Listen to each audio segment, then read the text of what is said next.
охин үр. Бит бойжуулахыг гэхээр ухамсар оршин тогтнож өөрийгөө охин хүмүүн гэдгээ танин мэдэх хугацааг хэлнэ.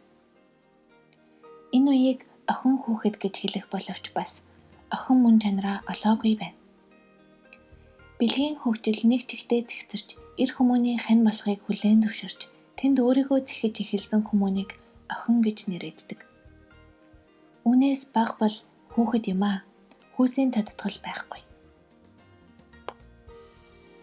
7-оос дээш наснд охидын бэлгийн хөгжил эхэлж байгалийн чамаар өөрийгөө ижий болно, их болно гэхэд сэтгэл нь зэхэгдэж байдаг.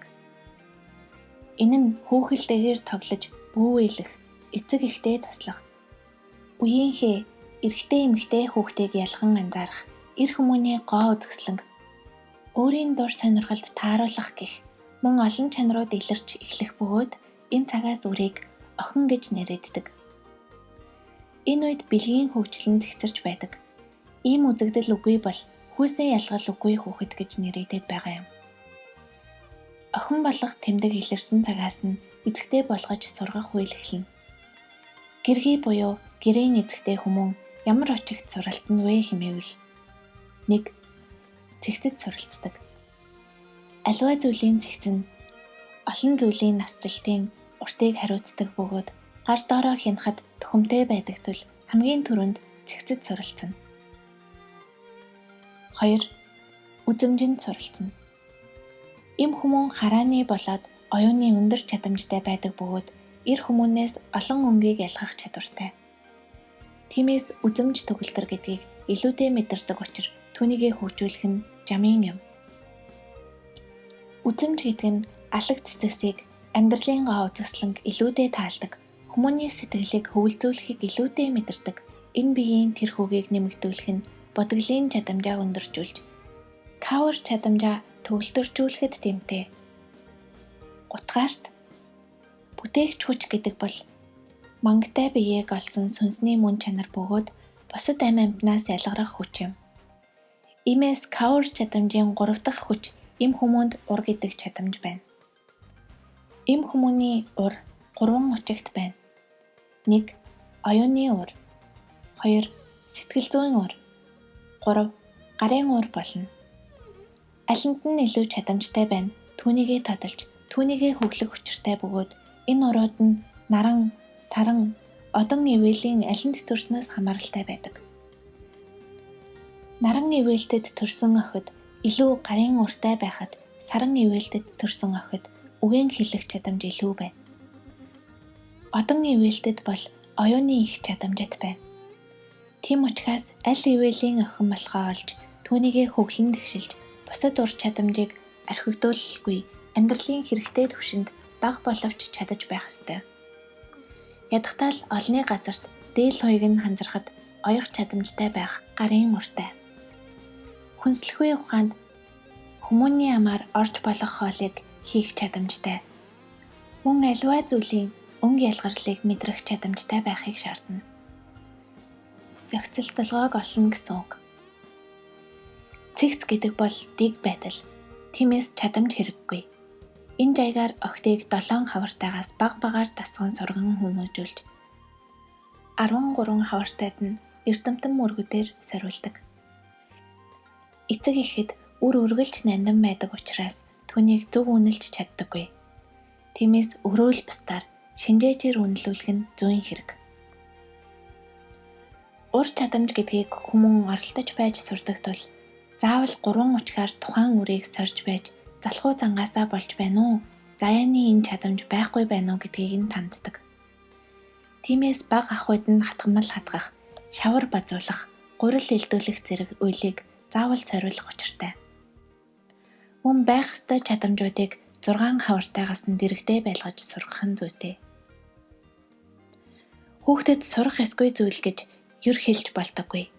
Амьдралд заавал сурах ёстой хэрэгтэй зүйлс ариун байдаг бөгөөд түтгэлдэх ухааныг нь 13 хаваарт хүрэх үед нь сургачих хаваас ахин засал авдаггүй. Тиймээс 13 хавар хүртэл нь амьдралын мэдвэл зохихын бүх ухаануудыг зааж дуусгасан байх ёстой. Ингэж 13 хавартайд нь сориулаад дутууг 16 хавартайд нь нөхүүлж, ааш авир болон урам чадамжийг нь айлын бүстэй өрсөд гайхуулж, нутаг хошуундаа нэрийг олсны дараа сүй тавигдаж, болцоод хандаа эсвэл болох хандаа очино. 16 хавартаас бага ахуйд бэлгийн хөгжил гүйцээгүй үед хурцл хийх хориотой. Ураг гажихын үндэс болно. Тиймээс бага насны хүүхдийг оролдох нь насанд хүрсэн хүмүүний цээр үйл бөгөөд бага хүүхдийг өдөөн бэлгийн ажил хийх, бэлгийн хөгжил гүйцээгүй үед хурцл хийх, чадамжгүйгээр хийх зэрэг нь бүгд сэтгэл зүйн сэвийг үүсгэх бөгөөд тийм үйлдэл хийхийг хорж, үйлдвээс цаазлан ялалдаг байсан. Охидод энэ цагт нь ухааруулан таниулбал зөв ухаан таньсан үрс дахин алддаггүй юм. 17 хавартайд дийлэн охидын бэлгийн хөгжил зэгсэрч дууссан байдаг. Энэ үеэс ижийн ирэн болох ухааныг баг багаар зааж нөхөрт гартал нь сургана. Тэр болтол мэдүүл зохихгүй, хоол хийх, хувцас урлах, гэр цэвэрлэх, цэгцээг олж сурах үйлийг 16 хавартай болтол хийх бөгөөд үүнээс цааш эр нөхрийг хэрхэн халамжлах ухаанд суралцдаг гэсэн үг.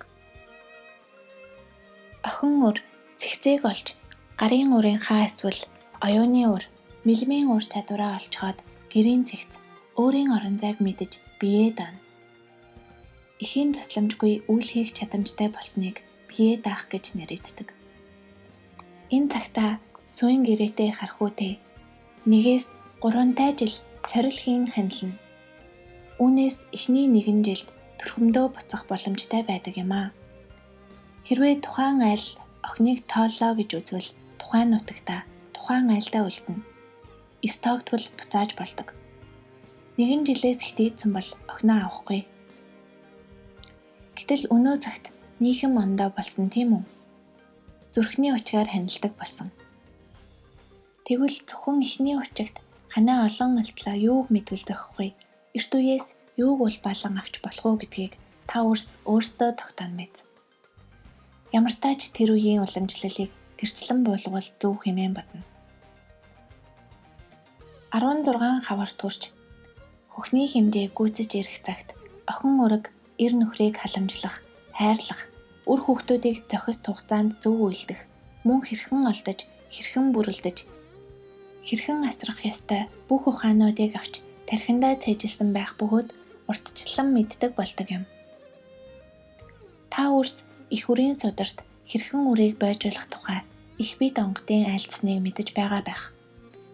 Харин хэрхэн үйлдэх тухай хэлүүлнэ үү? Аянгат нар сараар хэдий үед хүүхэд олдох хэрхэн төрүүлбэл зохилтой гэдэг. Үгээлэн их. Бэлгийн үйл үлдэхтэй 1. Гаргийн тоо харах. 2. Биеийн хэм харах. 3. Ямар хүнслэхүй хэрэглэх. 4. Биеийн чадамжийг хэрхэн өсгөх. 5. Дур тачаалыг ариун байлгахыг гэх 5 ухаанаар цэгцлэн ухаалдаг юм. Үүнийг тусад нь судар болгосон ч болно. Энэ сударт хавсаргасан ч болно.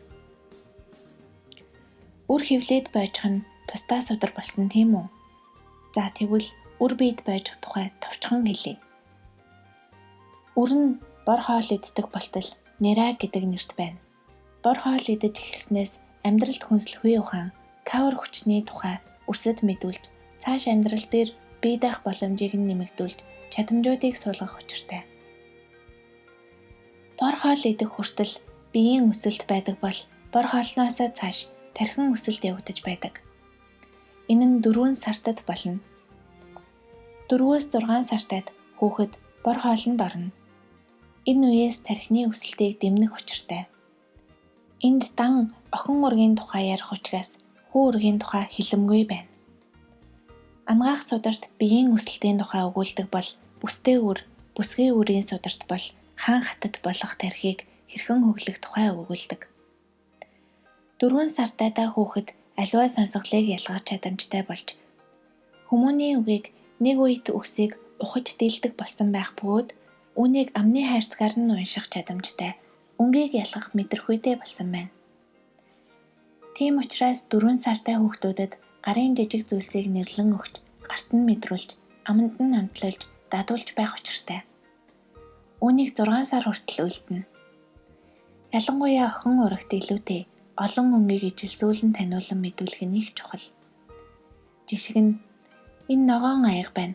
Эндээ сэнжтэй байна гэж хөдөлгөж харуулна. Хурдан бас удаан хөдөлгөнө.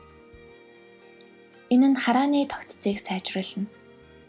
Гарт нь бариулахад амандаа өөрөө зоож үзэх, хатуу зөвлөнийг мэдрэх, халуун хүйтнийг мэдрэх мэдрэмхий хөгжиж байна. Чингээд гарыг нь өөр юмд хүргэнэ.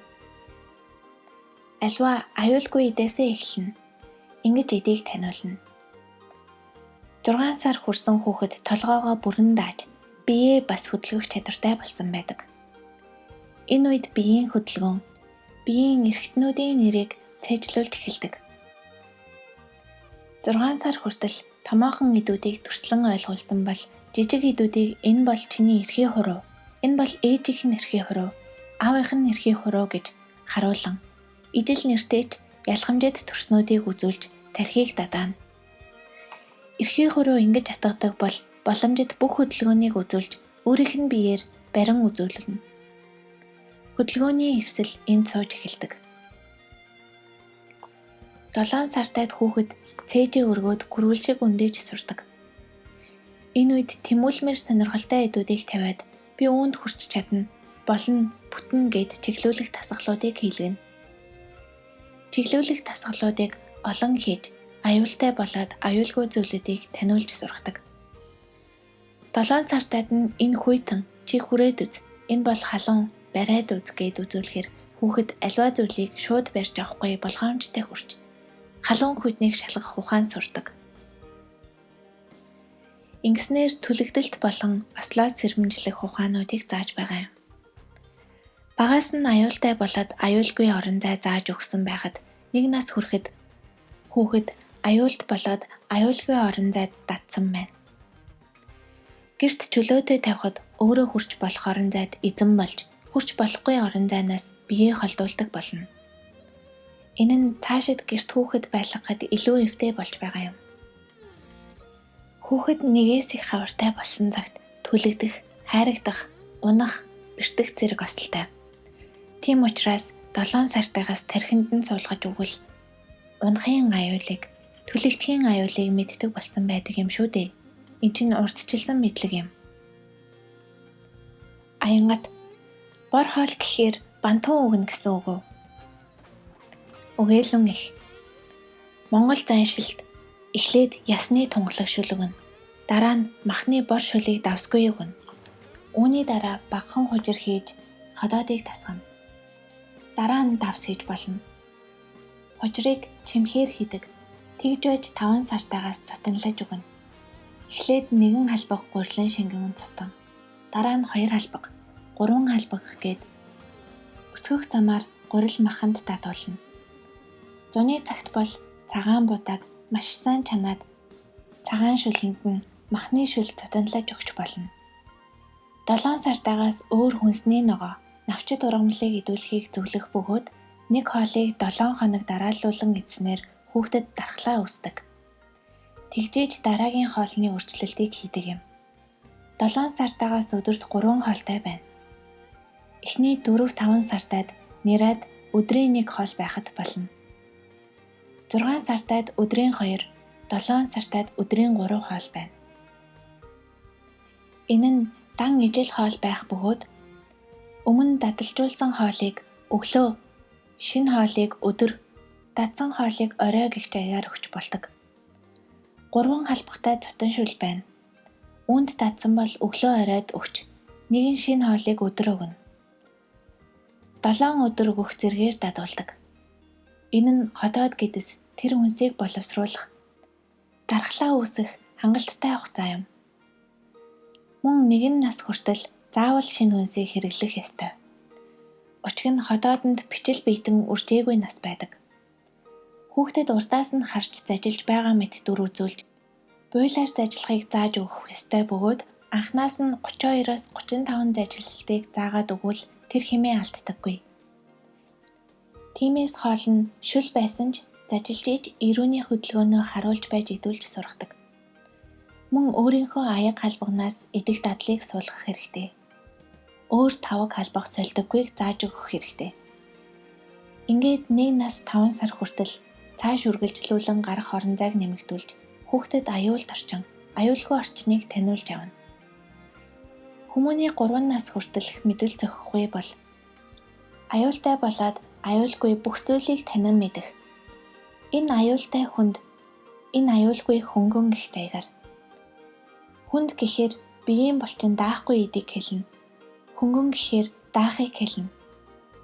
Хүмүүн бүр харилцан адилгүй даах чадамжтай гэх мэтээр үйлээ жаахан хүндрүүлс хийгээд дадсан хөвшлүүдийг нэмэгдүүлэх замаар сургана. 3 настай болоход хүүхэд өөрийнхөө бие засалт, бие хөнгөрөлт, хоол зохицуулалт бүгдийг бие даан хийж сурсан байх ёстой.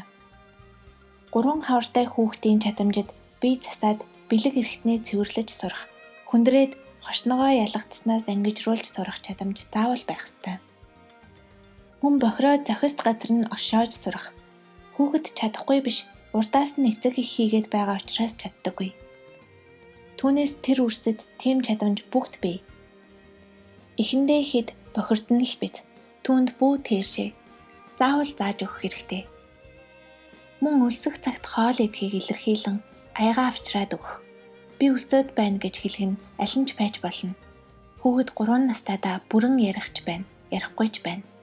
Тийм учраас ямар тааж илэрхийлж сурах хэрэгтэй. Аюулт болоод аюулгүй орон зайг мэдрэх. Үр дүнд ойрхны хариуцлага хүлээж сурах. Аягатай цагаа унаглаа уучлаарай гэж хэлж сурах. Охин нь энд хохирол үүсгэлээ гэдэгтээ гэмшил илэрхийлж сурах. Эцэг их нэгэн үйлдэлд хэдий анхаарал тавьж үрдээ хандаж байна. Төдийгөөр л хариу үйлдэл үзүүлдэг юм. Тиймээс тоомжиргүй байх биш. Харин илүүтэй харилцаж, хийх үйлдэлийг хориглож, урдуур нь хийх биш. Үйлдүүлээд гарах үр дүнг таниулан мэдүүлэх нь чухал. Аягатай цаа асгахад энэ нь нилээн урсаж, энд тухгүй байна гэдгийг хүүхэд гараар хүрч, дээр нь сууж, өмд нь орж мэдэрч байж л таньдаг. 3 үйлдэл хүүхдэд дурсамж үлдээдэг. 5 үйлдэл үл мартагдах дурсамж үлдээдэг. 5 аяга цаа асгалаа гэд ямар хохирол гарах вэ? 1 аяга хөдөн рашаан, дараа нь бүлийн, тэгээд халуун рашаан асгахад ямар байдгийг таниулах үйлдэлийг 3 хавар хүртэл хийнэ. 3 хаварт хүрээд хүүхэд биеэ даах чадамжтай боллоо. Энд охин өөрийн амны хөндийг цэвэрлэж, хамрын хөндийг цэвэрлэж, чихнийхэн орон зайг цэвэрлэж, нүүрний бохирдсон хэсгийг толинд хараад таньж мэдэх, цэвэрлэж сурах ёстой. Үсээс хэсгэр байгаа, самнаатай байгааг таньж мэдэж, аль үзэмж нь өөрт тааламжид байгаагаа илэрхийлж, гоо зүйн мэдлэгийг олж эхэлнэ. Ягаан дээл, ногоон дээл аль нь ч тухтай байна. Багтсан хувцас, томцсон хувцас ямар учигтай байдаг тухай 4 хавар хүртэл зааж өгнө. Үзэмж тал руу хүмүүнжлийг чиглүүлнэ. Товч гэдэг зүйл хэрэглэнээс гадна гоо үзэсгэлэн чимэг нэмдэг. Жижиг зүйл ямар үзэсгэлэнтэй, том зүйлийн үзэсгэлэн ямар байдаг. Тэгш хэм, тэгш бус хэм, өнгөний дагнаас хоршоо гэд. Энэ бүх өнгө мэдрэхүйг хөглөх хичээлийг хийвэл зүйтэй. 4 хавар хүрч 5 хавар руу нас шилжихэд хүүхдийн тарих бүрэн гоо зүй мэдрэмжтэй, бие даах чадамжтай, өөрийгөө илэрхийлэх хүслэмжтэй болж эхэлнэ. Энэ бүхнээс боловсрал гэдэг зүйл эхэлдэг бөгөөд бичигт сургах, бусадтай харилцах аман болоод бичгийн орон зай байдгийг таниулан мэдүүлнэ. Мөн хэлний ялгамж байдгийг ойлгуулах учиртай. Соёлын ялгамжийг таниулан мэдүүлнэ. Нэгэн айл нөгөөгөөс өөрөөр байдгийн 5 тусгаар тогтнолын эхний ухааныг тайлж өгдөг юм. Ингэж хүмүүний оршин тогтнох хэл хязгаар, өөрийн болоод бусдын орон зайг мэдүүлэх, хүндлэх сэтгэл, ёс бус харилцааг тайлбарлахад амар болдог. Юу зөв бэ, юу буруу вэ гэдгийг 7 хавартаагаас таниулж эхэлнэ. Өнөөгийн үрс та нарыг 7 хавартай хүүхдийн мэдлэггүй гэд байдгийн учрыг ухна уу? Юу зөв, юу буруугийн хязгаарын ойлголт та нарт байдаггүй учраас тэгдэг юм. Нэгэн улаач нь бусдынхаа орон зайд хит орох хандлагатай. Өөрийн зөв гэдгийг заавал батлах хүсэлтэй хүүхэд шиг байдаг. Тиймээс онгодод зэмлдэг юм шүү дээ. Ийм зүйл байж болохгүй. Бусадтай хэрхэн харилцах, Яриа зүйн баялаг. Соёл гэдгийг 7 хавартайд заадаг учраас зэмлдэг. 7 хавартаагаас цааш хүүхэд өөрөө суралцаж эхэлнэ. Тэр болтол эцэг их заах үүрэгтэй гэж явна. Тийм учраас тэр цагт хүүхэд нэг төлөвний хэмтэй буюу улсад татвар төлөх ёстой байдаг юм. Өөрөө хөдөлмөрлөх чадамжтай, тунгаан бодож, зөв бурууг ялгах чадамжтай, энэ хязгаар, хүндлэл, бишрэл, буруутгал, сэтгэлийн инлэл шаналл бүгдийг мэдрэх чадвартай болдог. 7 хавартаагаас цааш хүүхэд өөрөө хөгжиж, өөрийнхөө эзэн биеийн оршин тогтнолыг ухаж эхэлдэг.